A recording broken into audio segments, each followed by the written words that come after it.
เมื่อสงกาก็ฮักอันที่เขาตาขาเขานั้นพอเขาตันก็ลาดว่าไปตันเพราะว่าเหตุการณ์ก็ลาดว่าเหตุการณ์ในสิให้ขึ้นตอบข้อความเขาแน่ก็หาเขาอันที่เขาตาขาเขานั้นก็ว่าเขาจะถึงเขาใครว่าเขาเฮ็ดสั่งอยู่เฮ็ดเซิงหืออยู่เปลี่ยนเซิงหืออยู่ก็ว่าเขาใครหู้ลองเขาเลยเขาอย่าไปเอาสารว่าสุกซักหนาเสียมตอบเขากว่า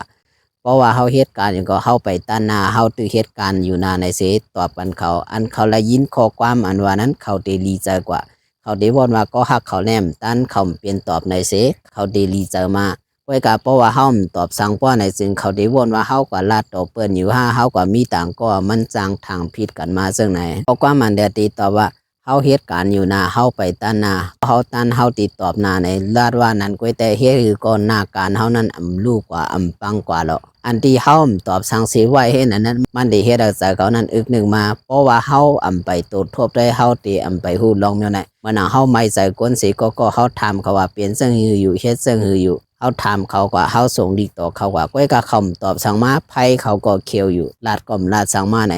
นักศึกษาเฮานั้นตีวนลงกว่ากูเมียวเยาะตีวนลงว่าเขาก็ฮักเปิ้นเยาะเขาลาดต่อเปิ้นเยาะเขาศึกษาเฮาอยู่ตีไกลวนเป็นจังนั้นมาอยู่ก้อยก็ไผนั่นนะเพราะว่าก็ฮักถามเอามา